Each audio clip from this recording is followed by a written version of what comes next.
Hello everyone, my name is Jonathan Hardy, and in today's video, I want to be looking at one of the most difficult and challenging questions facing humanity today. That is, are credit cards good or bad? Now, I suppose like any difficult question, the answer that you receive will vary greatly depending on the person that you ask. Let's start with Dave Ramsey, otherwise known as the granddaddy of all things personal finance, to see where he lands on this issue. For example, look at the cover of his popular book, The Total Money Makeover. Here he is, just hacking away at a credit card with his scissors, and suggesting to you that if you have a credit card, you should find the nearest shredder and completely obliterate your card and never go back. Now, I understand why he holds this point of view.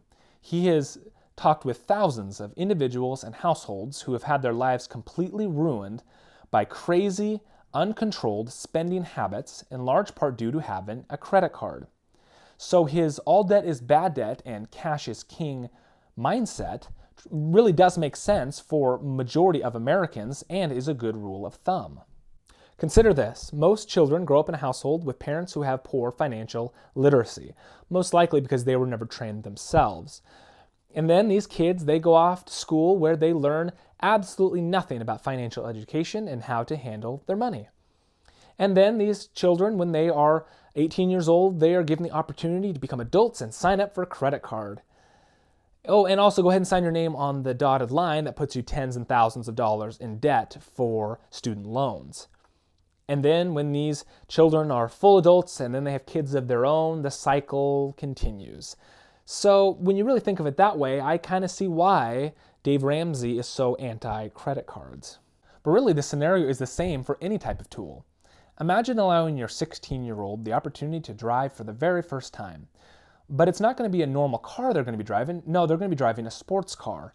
And on top of that, the person teaching them to drive has never really learned to drive themselves. As you can imagine, the results are probably going to be pretty disastrous. But this goes for any time when we're using a tool and we've not been properly trained and educated on how to use it. And that could be the same whether it's a car, a credit card, or a chainsaw. So really the problems facing America today is not necessarily a credit card problem, but a financial illiteracy problem.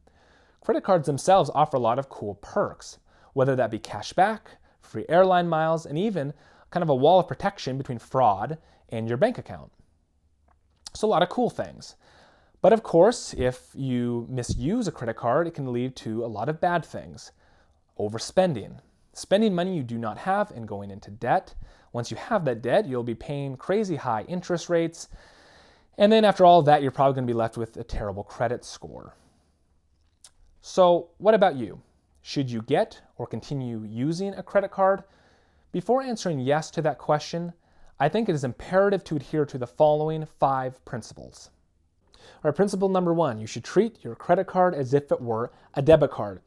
In other words, if you do not have money in your account at the time of purchase, just go ahead and skip that purchase because you really don't have money to spend. Point number 2, you must actively and consistently monitor your budget and spending activity. If you doubt your ability to do this, just go ahead and skip the credit card.